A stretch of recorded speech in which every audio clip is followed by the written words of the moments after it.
Hello everyone, आपके अपने YouTube channel science by Niharika में आपका फिर से स्वागत है।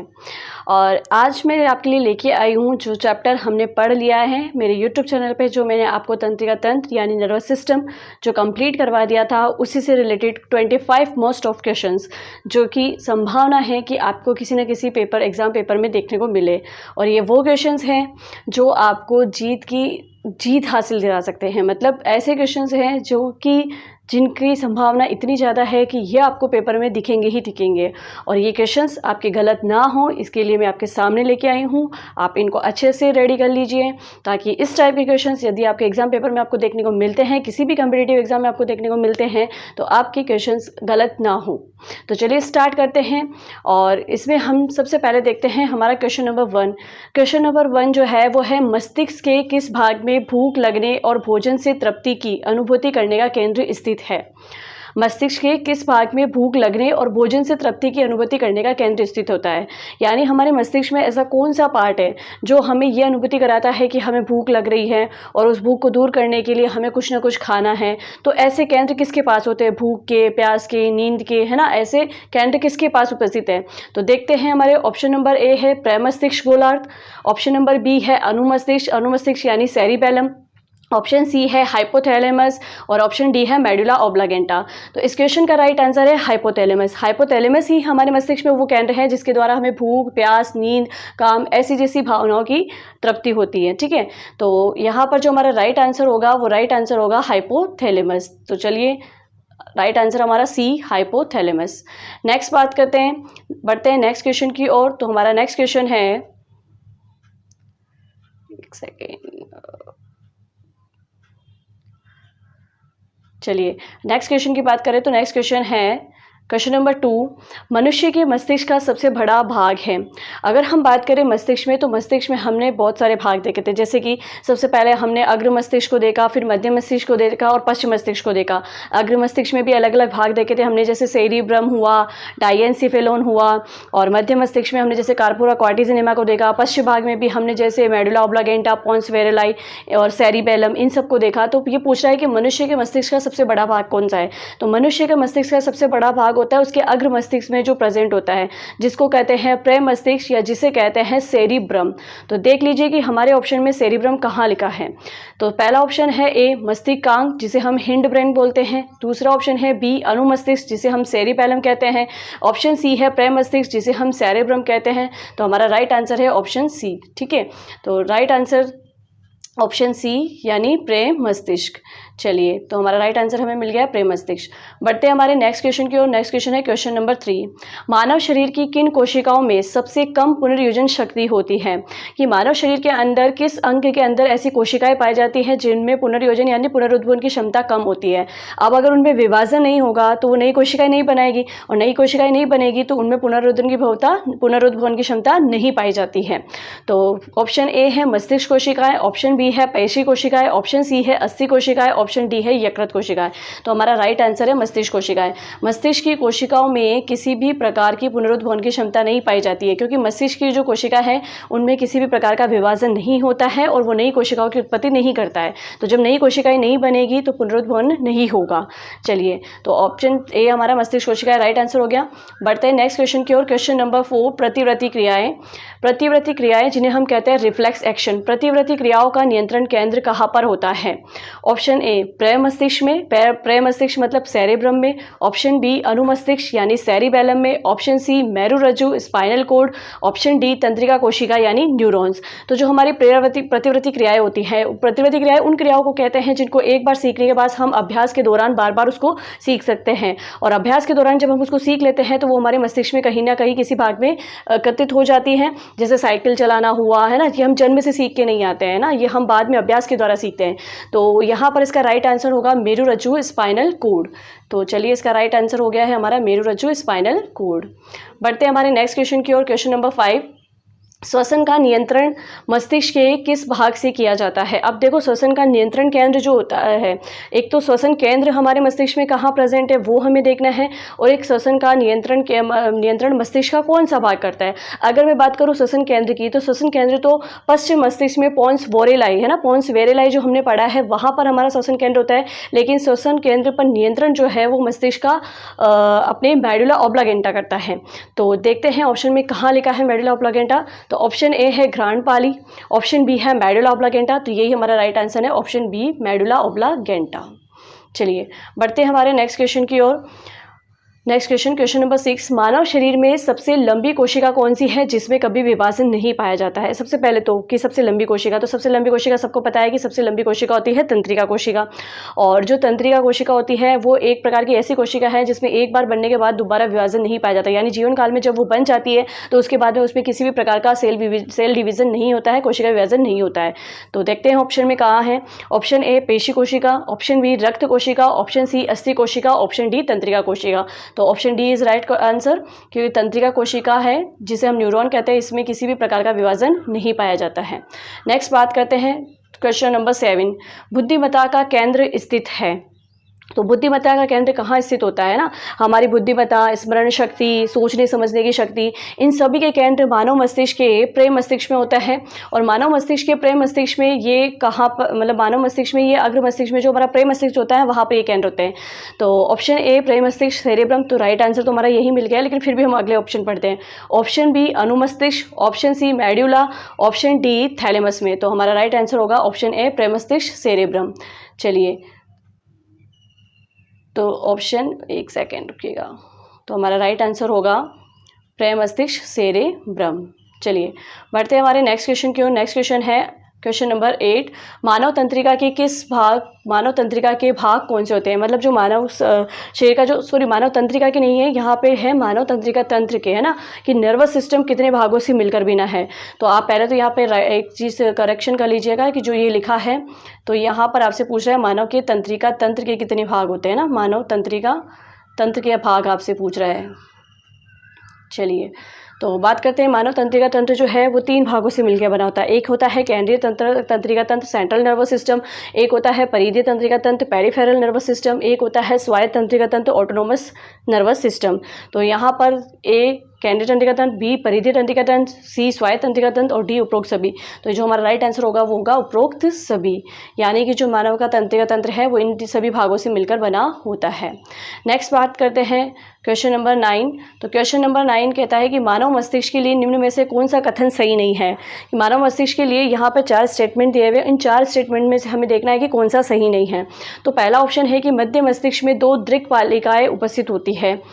तो देखो मध्य मस्तिष्क जो होता है ना उसमें 4 पालियाँ होती हैं, जिसमें से 2 तो दृष्टि वाले होते हैं और 2 सुनने वाले होते हैं ना।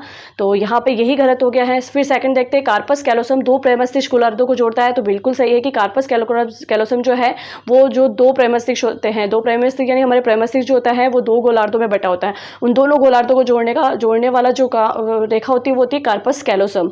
थर्ड है हाइपोथैलेमस में भूख के केंद्र होते हैं, तो ये भी हमारा राइट स्टेटमेंट है। ऑप्शन 4 है मेडुला ऑब्लागेंटा एनएचए क्रियाओं का नियंत्रण करता है, तो ये भी राइट है। तो यहाँ पर हमसे पूछा है कि कौन सा कथन सही नहीं है, तो ऑप्शन ए ही हमारा आंसर है, ऑप्शन 1, कि मध्य मस्तिष्क में 2 दृक् पालियाँ उपस्थित, 2 दृक् पालियाँ नहीं होती है, 4 होती हैं। चलिए बढ़ते हैं हमारे नेक्स्ट क्वेश्चन की ओर। क्वेश्चन नंबर 10, मनुष्य में मेरु तंत्रिका और स्पाइनल नर्व की संख्या कितनी होती है? देखो एक होती है मेरु तंत्रिका और एक होती है कपाली तंत्रिका, है ना। तो मेरु तंत्रिकाओं कितनी जोड़ी होती है और कपाल तंत्रिकाएं कितनी जोड़ी होती हैं? तो देखिए ऑप्शन नंबर ए 7 जोड़ी, ऑप्शन नंबर बी 17 जोड़ी, ऑप्शन नंबर सी 31 जोड़ी, ऑप्शन नंबर डी 37 जोड़ी। तो देखो मैंने मेरे इस चैप्टर को जो पढ़ाया था, नर्वस सिस्टम को पढ़ाया था, तो मैंने दोनों की संख्या लिखवाई थी, मेरु तंत्रिका और कपाल तंत्रिकाएं। तो यहाँ पे हमें मेरु तंत्रिकाएं यानी स्पाइनल नर्व की संख्या पूछी है, तो वो होती है 31 जोड़ी यानी 31। ठीक है, 31 पेयर्स होते हैं। तो यहाँ पे राइट आंसर हो जाएगा सी 31 जोड़ी। बढ़ते हैं नेक्स्ट क्वेश्चन की ओर। क्वेश्चन नंबर 11, माइलिन आवरण का स्त्रावन होता है। माइलिन आवरण किसके रिलीज करने से बनता है ना, तो ए न्यूरोलोमा, बी न्यूरोग्लिया से, सी स्वान कोशिकाओं से, डी उपरोक्त में से कोई नहीं। जब मैंने ये चैप्टर पढ़ाया था तो उसमें मैंने तंत्रिका कोशिका को विद डायग्राम समझाया है और तंत्रिका कोशिका के कौन कौन से पार्ट होते हैं वो मैंने अच्छे से बताया, और वहाँ पे मैंने यह माइलिन आच्छादन माइलिन आवरण के बारे में बताया है जो कि स्वान कोशिकाओं द्वारा रिलीज होती है। तो यहाँ पे जो हमारा राइट आंसर होगा, राइट आंसर है सी स्वान कोशिकाएं। चलिए बढ़ते हैं नेक्स्ट क्वेश्चन की ओर। क्वेश्चन नंबर 12, सबसे भीतरी मस्तिष्क आवरण कौन सा होता है? मस्तिष्क के अंदर है ना 3 लेयर पाई जाती है ना, मस्तिष्क आवरण की 3 लेयर पाई जाती है, यानी मस्तिष्क की 3 झिल्लियाँ होती है। उसमें होती है ड्यूरा मैटर, अरेकेनॉइड और पाया मैटर। ड्यूरा मैटर जो कि सबसे बाहरी परत होती है, अरेकेनॉइड जो सबसे मध्य परत होती है, और पाया मैटर जो सबसे आंतरिक परत होती है। तो हमसे यहाँ पे पूछा है कि सबसे भीतरी मस्तिष्क आवरण कौन सा होता है, तो इसका राइट आंसर होगा पाया मैटर, जो कि ऑप्शन नंबर बी में है। चलिए बढ़ते हैं हमारे नेक्स्ट क्वेश्चन की ओर। क्वेश्चन नंबर 13, केंद्रीय तंत्रिका तंत्र CNS सेंट्रल नर्वस सिस्टम निर्मित होता है। तो जो केंद्रीय तंत्रिका तंत्र है वो किस किस से मिलकर बना होता है, उसी पार्ट्स के बारे में हमें बताना है। तो ए ऑप्शन है कि कपाली व मेरु तंत्रिकाओं से, बी ऑप्शन है मस्तिष्क व मेरु रज्जु से, सी ऑप्शन है मस्तिष्क, और डी ऑप्शन है मेरु रज्जु। तो जो हमारा केंद्रीय तंत्रिका तंत्र होता है, सेंट्रल नर्वस सिस्टम होता है, वो कपालीय व मेरु तंत्रिकाएं से या फिर मस्तिष्क व मेरु रज्जु से। तो वहाँ पर हमें देखना है कि केंद्रीय तंत्रिका तंत्र के जो 2 भाग होते हैं वो होते हैं एक मस्तिष्क और एक होता है मेरु रज्जु। तो यहाँ पर जो हमारा राइट आंसर होगा मस्तिष्क व मेरु रज्जु से, option number B is the right answer. चलिए बढ़ते हैं हमारे नेक्स्ट क्वेश्चन की ओर। क्वेश्चन नंबर 14, शरीर के संतुलन व गतियों का नियमन केंद्र कौन सा है? तो जब हमने ये नर्वस सिस्टम पढ़ा था, जब हमने सेंट्रल नर्वस सिस्टम देखा था, तो सेंट्रल नर्वस सिस्टम में हमने ये देखा था कि जो उसके पार्ट होते हैं अनुमस्तिष्क, जिसे कहते हैं सेरिबेलम, है ना, जो हमारे मानव मस्तिष्क का सबसे पश्च मस्तिष्क जो होता है उसका पार्ट होता है एक अनुमस्तिष्क सेरिबेलम, जिसके पास होते हैं शरीर के सभी संतुलन व गतियों का नियमन केंद्र होता है। तो यहाँ पर ऑप्शन में देखिए, option number A hypothalamus, option number B प्रेमस्तिष्क जिसे सेरेब्रम कहते हैं, ऑप्शन नंबर सी अनुमस्तिष्क cerebellum, option number D medulla. तो राइट आंसर है हमारा अनुमस्तिष्क सेरिबेलम। चलिए बढ़ते हैं नेक्स्ट क्वेश्चन की ओर। क्वेश्चन नंबर 15, मेरु रज्जु स्पाइनल कॉर्ड करोटी के किस रंध्र से निकलती है? तो देखिए मैंने जब ये टॉपिक कराया था तो मैंने लिखवाया था कि जो हमारी मस्तिष्क जो है वो हमारी एक उस कपाल की उसमें फंसा रहता है, जिसे हम कहते हैं करोटी बोलते हैं, जिसको हम बोलते हैं, जिसको हम हमारी लैंग्वेज में बोलते हैं खोपड़ी। खोपड़ी के अंदर हमारा मस्तिष्क रहता है। तो खोपड़ी के किस छिद्र से मेरु रज्जु जो है वो जुड़ा रहता है? तो वहाँ पे देखो उसका राइट आंसर होगा फोरानम मैग्नेनम, है ना, फोरानम मैग्नेनम। तो यहाँ पर ऑप्शन में देख लेते हैं। ऑप्शन नंबर ए मैग्नेनम का रंध्र, ऑप्शन नंबर बी मोनेरो का रंध्र, option number C fossa ovalis, option number D उपरोक्त में से कोई नहीं। तो पहला ही आंसर है ऑप्शन नंबर ए मैग्नेनम का रंध्र। यहाँ कंप्लीट नहीं दे रखा है ऑप्शन में, बाकी ये कंप्लीट इसका नाम होता है फोरामन मैग्नेनम का रंध्र। ठीक है, चलिए बढ़ते हैं हमारे नेक्स्ट क्वेश्चन की ओर। क्वेश्चन नंबर 16, मस्तिष्क व मेरु रज्जु में पाए जाने वाले न्यूरॉन हैं। तो देखो जब हमने न्यूरॉन के बारे में पढ़ा था, तंत्रिका कोशिका के बारे में पढ़ा था, तो मैंने आपको बताया था कि तंत्रिका कोशिकाओं को अगर हम ध्रुव के आधार पर बांटें तो तंत्रिका कोशिकाएं होती है एक ध्रुवीय यानी यूनिपोलर, द्विध्रुवीय यानी मल्टीपोलर, और एक होती है द्विध्रुवीय यानी डाइपोलर, और फिर होती है बहुध्रुवीय यानी मिनीपोलर, है ना। तो बहुध्रुवीय कैसी होती है? हमारे शरीर के अंदर जितनी भी तंत्रिका कोशिकाएं हैं वो सभी की सभी कैसी हैं? बहुध्रुवीय हैं। कैसी हैं? बहुध्रुवीय हैं, यानी मल्टीपोलर है। तो यहाँ पर देख लीजिए मस्तिष्क में मेरु रज्जु में पाए जाने वाले न्यूरॉन की बात की जा रही है। तो ऑप्शन नंबर ए ध्रुवीय, ऑप्शन नंबर बी एक ध्रुवीय, ऑप्शन नंबर सी द्विध्रुवीय, और ऑप्शन नंबर डी बहुध्रुवीय यानी मैनीपोलर, है ना, मल्टीपोलर बोल सकते हो या मैनीपोलर बोल सकते हो। तो यहाँ पे राइट आंसर होगा ऑप्शन नंबर डी बहुध्रुवीय। चलिए बढ़ते हैं नेक्स्ट क्वेश्चन की ओर। क्वेश्चन नंबर 17, प्रेमस्तिष्क गोलार्धों की संख्या है। प्रेमस्तिष्क जिसे सेरेब्रम कहते हैं, सेरेब्रम के अंदर 2 गोलार्ध पाए जाते हैं। कितने गोलार्ध पाए जाते हैं? और उन दोनों गोलार्धों को किसके द्वारा जोड़ा जाता है? कार्पस ल्यूटियस के द्वारा, है ना, कार्पस कैलोसम के द्वारा उन दोनों गोलार्धों को आपस में जोड़ा जाता है। तो यहाँ पर जो हमारा राइट आंसर होगा वो होगा 2। तो देखिए option number A, option A number A में ही लिखा है 2 संख्या, तो यही हमारा राइट आंसर होगा ऑप्शन नंबर ए। चलिए बढ़ते हैं हमारे नेक्स्ट क्वेश्चन की ओर। क्वेश्चन नंबर 18, न्यूरॉन में पाए जाने वाली निसल कणिकाओं का कार्य क्या है? देखो न्यूरॉन में पाए जाने वाले जो निसल कण होते हैं, न्यूरॉन के जो साइटोन वाला भाग होता है, उस साइटोन वाले भाग में एक कोशिका द्रव पाया जाता है। उस कोशिका द्रव में छोटे छोटे कण पाए जाते हैं जिन्हें कहते हैं न्यूरॉन। ठीक है, अब ये ऑप्शन नंबर ए प्रोटीन संश्लेषण का कार्य करता है, ऑप्शन नंबर बी उत्सर्जन का कार्य करता है, ऑप्शन नंबर सी उत्सर्जन व पोषण दोनों का कार्य करता है। तो देखिए यहाँ पर जो निसल कण होते हैं वो तीनों ही कार्य करता है। प्रोटीन संश्लेषण का कार्य भी करता है, ऑप्शन बी उत्सर्जन का कार्य भी करता है, हानिकारक पदार्थों का उत्सर्जित करता है और उत्सर्जन व पोषण, और जो हमारी तंत्रिका कोशिका है उसको पोषण भी प्रदान करता है। तो यहाँ पर इसका राइट आंसर हो जाएगा, राइट आंसर होगा ऑप्शन नंबर डी यानी उपरोक्त सभी। बढ़ते हैं नेक्स्ट क्वेश्चन की ओर। क्वेश्चन नंबर 19, सिनेप्स नाम देने वाला वैज्ञानिक था। सिनेप्स क्या होता है? सबसे पहले तो कि जो दो तंत्रिका कोशिकाएं होती है, दो न्यूरॉन्स होती हैं, तो पहली तंत्रिका कोशिका लास्ट वाला सिरा दूसरी तंत्रिका कोशिका के डेंड्राइट से जुड़ा होता है, जहां पर सूचनाओं का रासायनिक ट्रांसफर होता है, और वही स्थल या वही संधि स्थल क्या कहलाता है? सिनेप्स कहलाता है, सिनेप्सिस कहलाता है। तो सबसे पहले सिनेप्स के बारे में किससे बताया था? Option number A Charles Sherrington, option number B Porter, option number C Marshall Hall, option number D Hyman. तो यहाँ पे राइट आंसर होगा ऑप्शन नंबर ए चार्ल्स सैरिंगटन।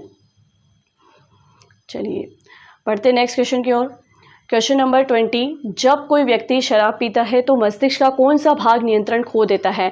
भाई अल्कोहल पीने वालों में शरीर का संतुलन बिगड़ जाता है, और शरीर का संतुलन बनाए रखने के लिए मानव मस्तिष्क का कौन सा भाग कार्य करता है? तो मानव मस्तिष्क का सेरिबेलम, जिसे हम कहते हैं अनुमस्तिष्क।